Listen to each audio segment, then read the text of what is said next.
Hey there, this is Dr. Pam Perry, and welcome to another Speakers Magazine show where we're going to be talking with Darius Ross about trauma to triumph. And what does that mean? He's actually in this month's Speakers Magazine uh, for the February issue for Black History Month, but I want you to know a little bit more about him.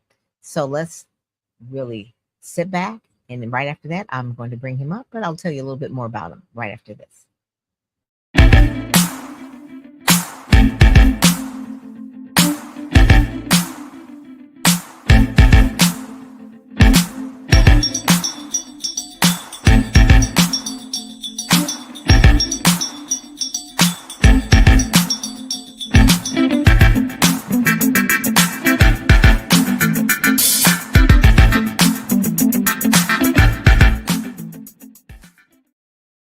Hey there. So, what is Speakers Magazine? What is it exactly? So, let's just give you a little bit about what is Speakers Magazine so that you can kind of know what that is. And I'll bring up our guest right after this. Um, yeah, I think you kind of want to know a little bit about who he is. Are you ready to elevate your speaking career and be a part of a movement that amplifies Black voices? Speakers Magazine is your go-to resource highlighting top speakers, industry insights, and strategies to take your platform to the next level. Subscribe today and unlock the blueprint for speaker success. Visit www.speakersmagazine.com, the #1 magazine for Black speakers. Subscribe now and start your journey to success. Amplify your voice. Subscribe today. So, who is Darius Ross? You can see him right there, right? So, I do have him live in the studio, but let me just read you a little bit about who he is, right? So, Darius Ross is from Trauma to Triumph, Building Wealth with Intention.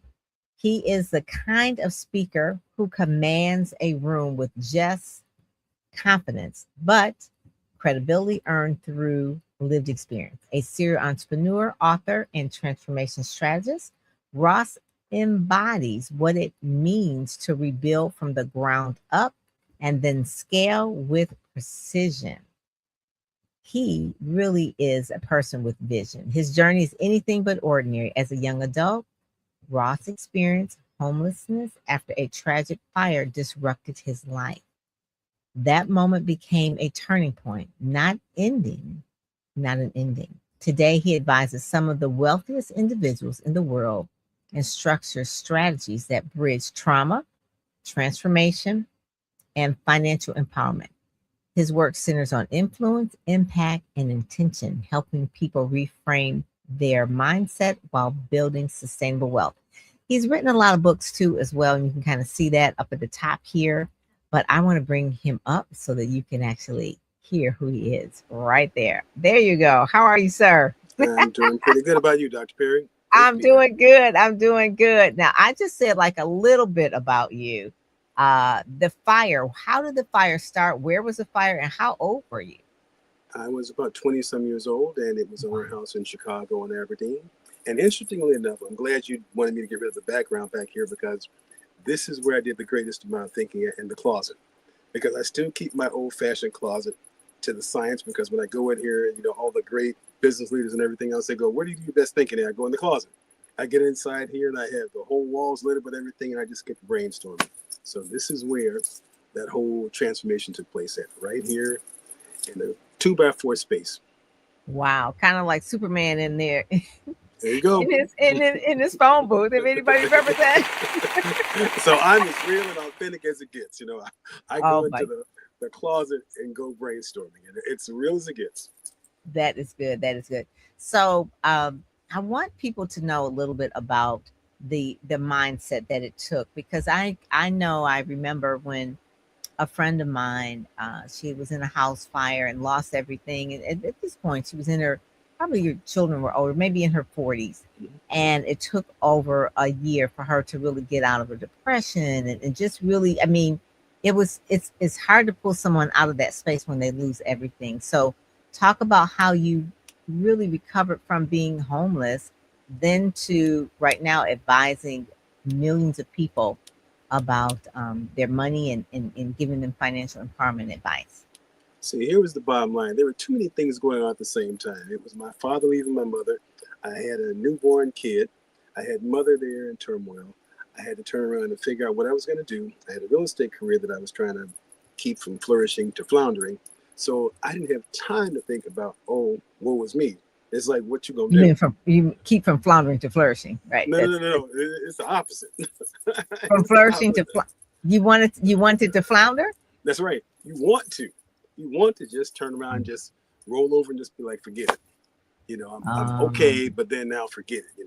You just want to turn around and just say, okay, I just want to just blow my brains out. You just want to get out of this zone because everything's going wrong. But I didn't have time to. That's the thing about it.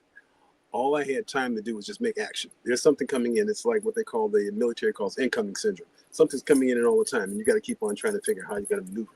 There was no moment. There was no time to figure out, well, what was me? I had too many things going on at the same time, plus too many people depending on you. See, when you got Right. people depending on you, you can't any kind of way, and I stress this, any kind of way, give up. You can't any kind of time or any moment go, well, this is it. I'm done. Nope. It's like, what you going to do now? Yeah. So what are you going to do now? And That's you've it. written how many books now? You've written, is it 4?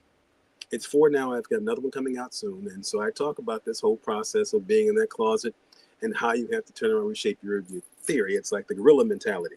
I shaped my mindset on in the 1970s. Those of us that are old enough, and I'm 60 years old this year, that remember Vietnam and how the gorillas and Walter Cronkite was on TV and he was talking about the gorillas. So I make this little joke.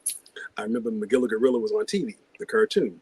So I'm like, gorillas, like a real gorilla versus what's on TV, right? So I'm confused, right? I had to tell the story till I was 14.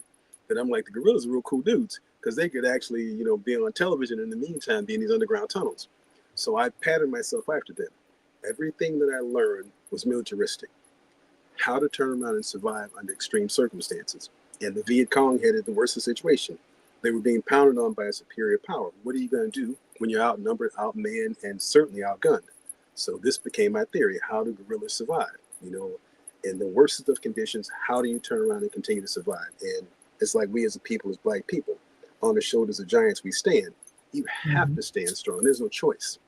You have to stay strong. That's Yeah. right. And you had a lot of people depending on you as well. No And such so thing as defeat.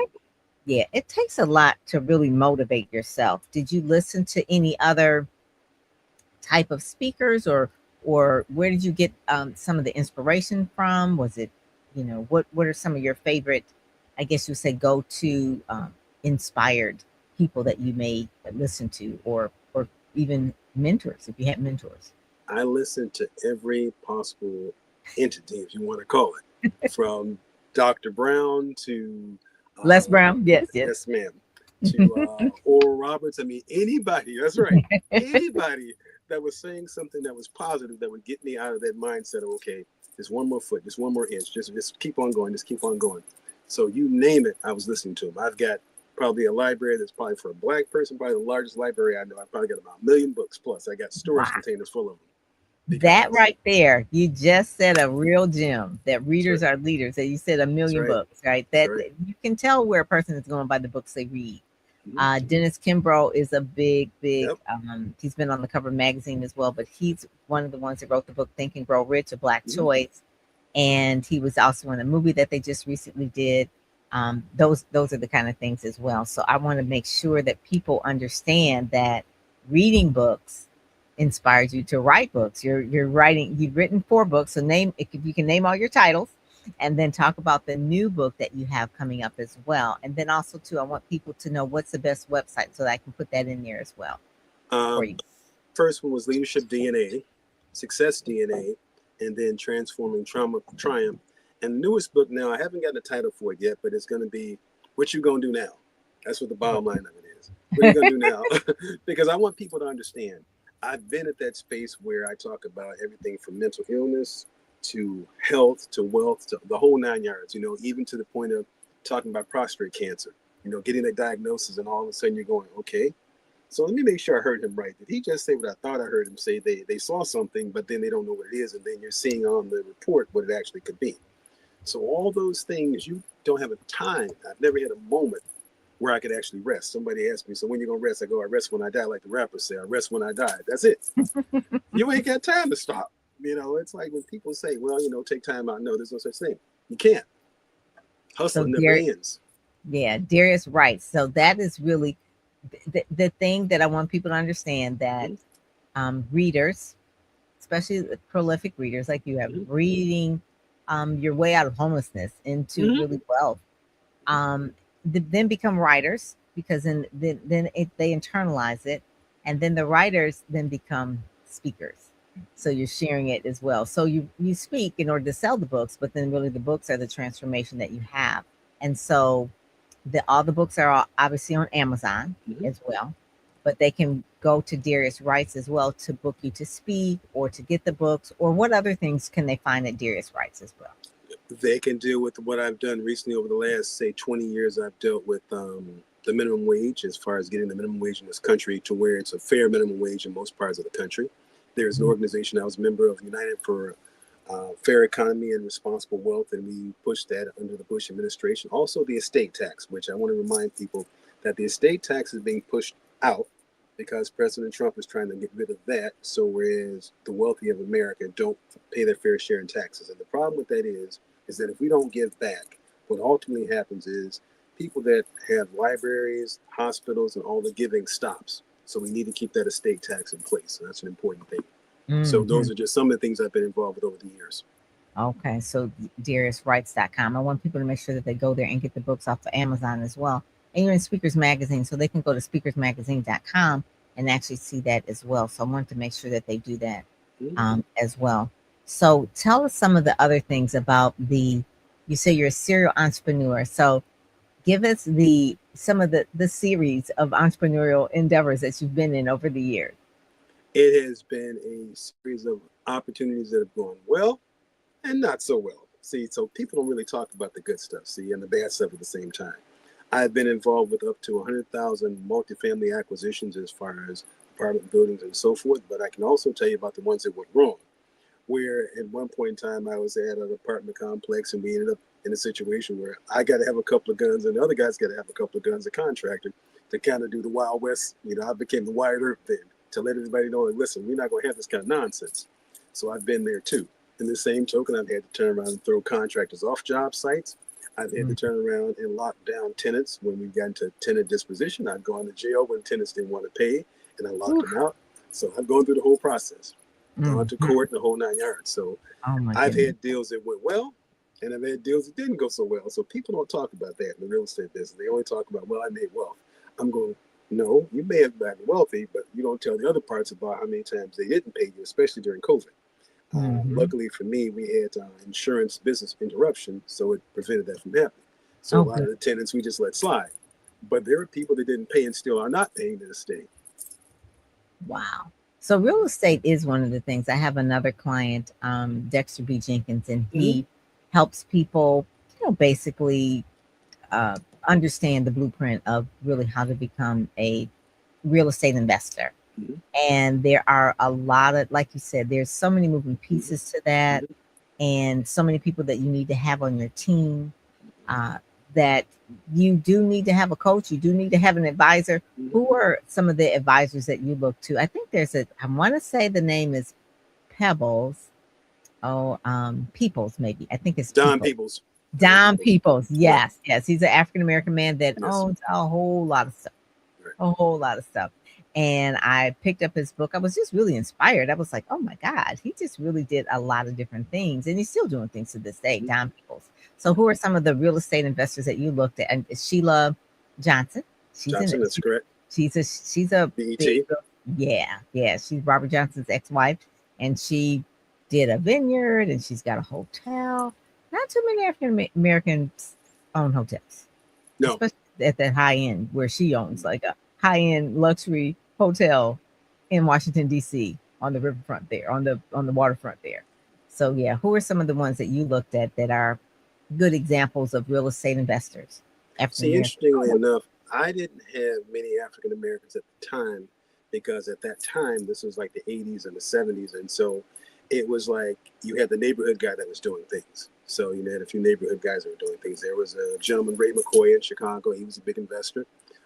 We had Stephen Ross here in New York, KKR, which is Cobra Cravers and Roberts. We had Blackstone and BlackRock. So those are some of the ones that I looked to because I was looking to go big.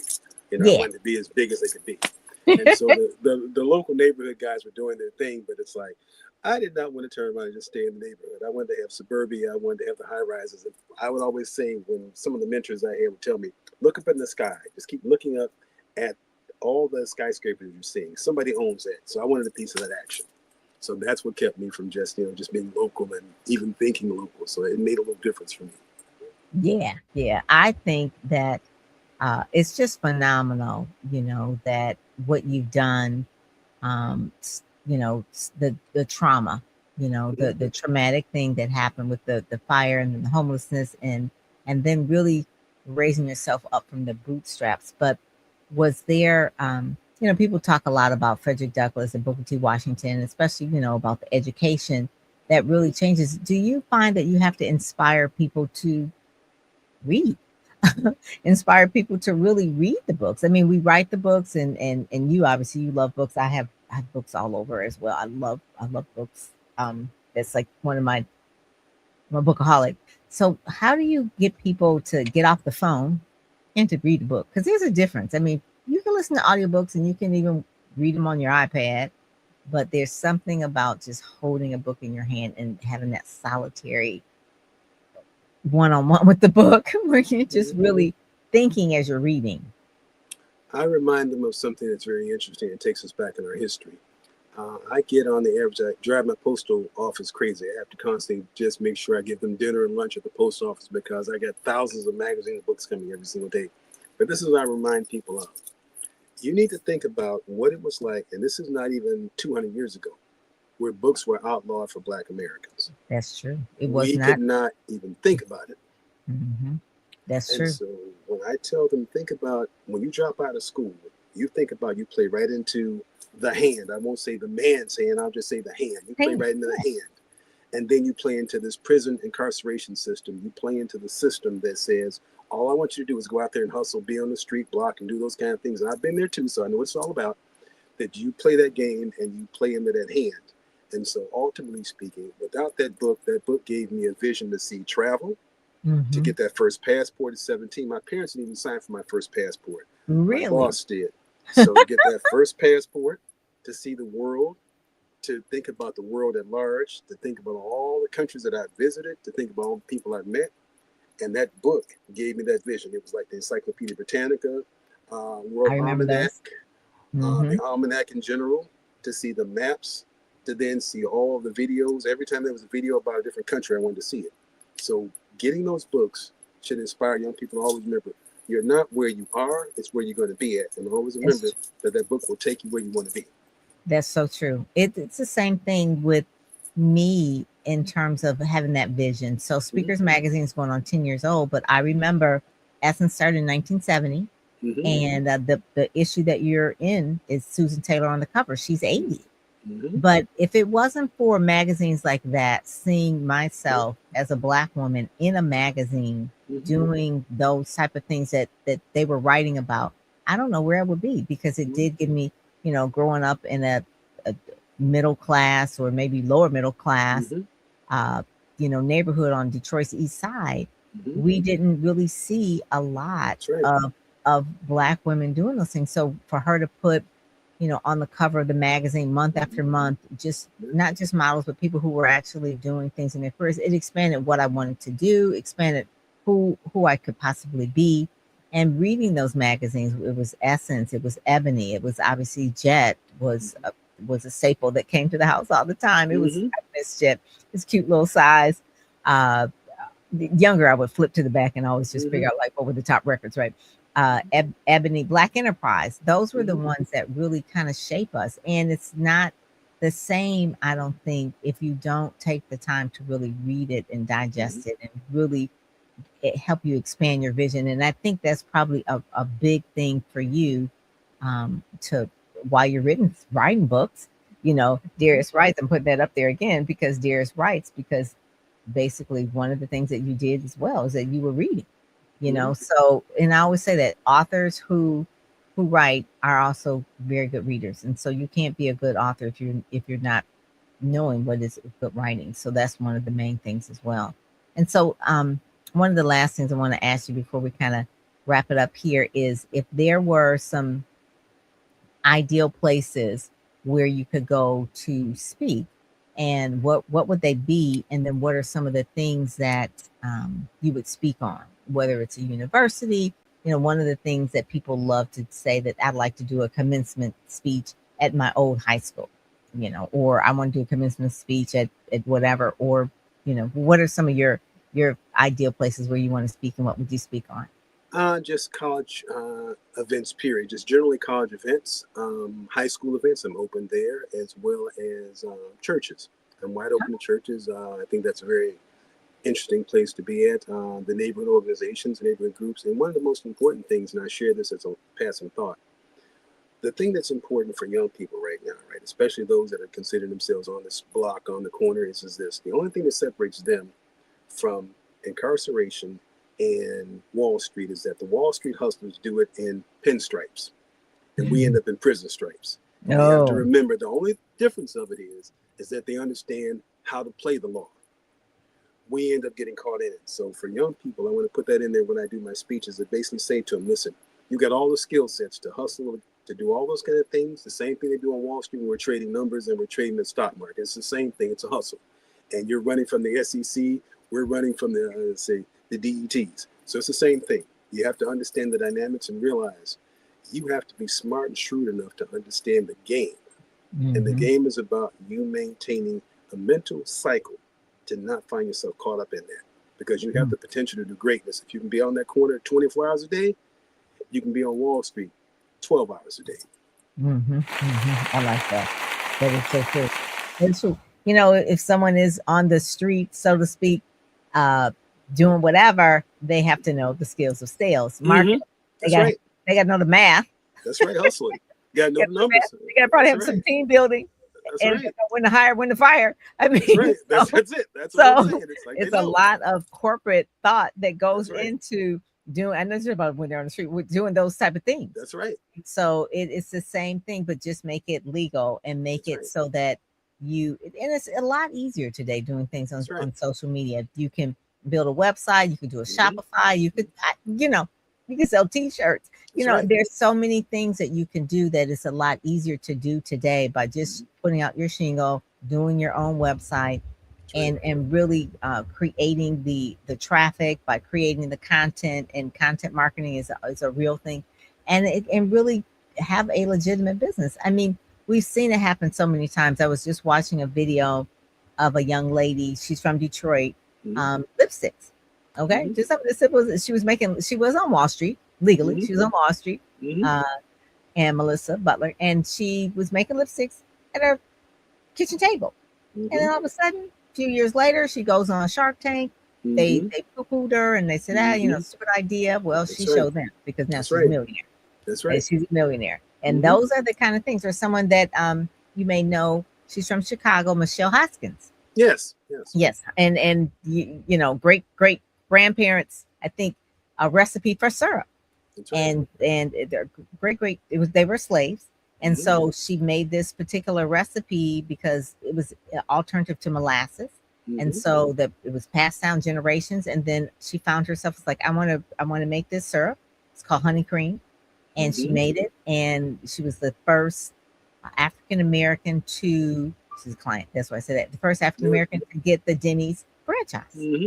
And this was like in the 80s, and when Denny's was in a whole lot of trouble about not doing it right for Black folks. And so she got that contract, and eventually she was doing well. She got into the stores in Chicago, and eventually she got on Oprah, and she wrote a book, and she's roughly almost 80, and she's got a legacy business now from really just taking an idea from a great grandparent and making that into a business. And listen, over the years, was it easy? No. She had so many no's. Like, no, get out of here. She didn't have any mentors. This was during the early 80s, and and they were treating her bad, but she kept going. So it worked out for Michelle Hoskins. Oprah had a hand in that. That's why media is important to tell the story. It helped that also too, she was in Chicago, so that helped. Maybe she ran into her on the street, I don't know. But one of the things is just don't give up. Give up. And Michelle's a big reader. She's a big read. That's why she wrote the books. Her book was, I think, called Sweet Expectation. Mm-hmm. Sweet Expectation. So she wrote a book, and basically, I think they're making it into a movie now about her as well. So yeah, you just never know. And when someone does slam the door in your face, or you have like really hard times, like Melissa Butler with the lipstick and the Shark Tank, she was embarrassed. She was mortified, but she took that lemon and made lemonade. And that happens so much, especially in our community. And I appreciate you saying that, hey, it was not easy for you as well. Yeah. And that's probably what you talk about in your books.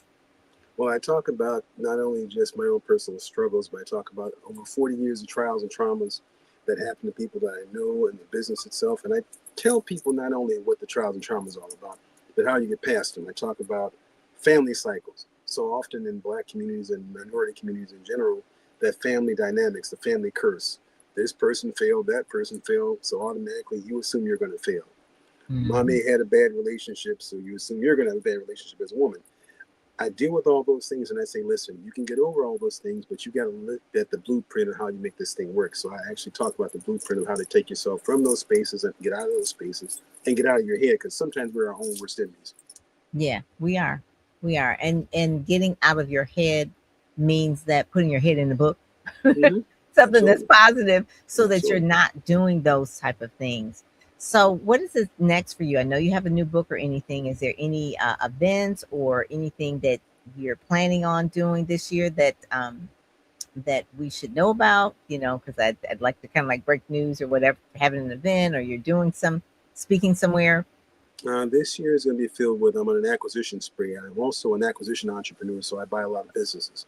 So one of the things this year is it's a goal to buy another 100 businesses, assorted from laundromats, etc., and including small Fortune 500 companies. And then next order of business over the next 5 or 10 years is mentoring some young person to look at the new endeavors of the subcontinent, Asia, Africa, and Central and South America, about the new 10 billion almost plus people that'll be populating those countries. And ultimately speaking, what is now the developing world will soon be the economic superpowers of Africa. Will have about 4 or 5 billion people in it, and helping some young person understand how to capitalize on building new housing there, because there's going to be a phenomenal amount of housing from Nigeria, Zaire, South Africa, Egypt, and so forth. Same thing in India, and as far as Bangladesh and Sri Lanka, there's going to be millions of houses that need to be built, and helping some young person and financing them to make it happen. So That is good. I want to get in the venture capital business now. Okay, angel investor.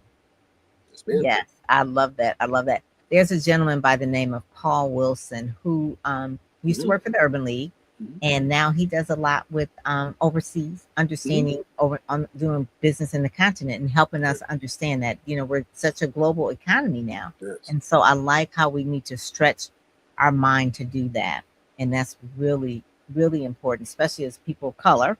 We're Black, doing business with the continent, whether it's Ghana, Nigeria, Kenya, just looking at that. And it takes a lot of education and people like you guiding us to show us how to do that. The big thing of it is we need to visit the motherland once again. One of the biggest things was setting foot down and realizing all these myths that we heard, all this nonsense we heard about backwardsness. Go to Africa and experience what you'll see. Your entire life will change, because it's welcome home.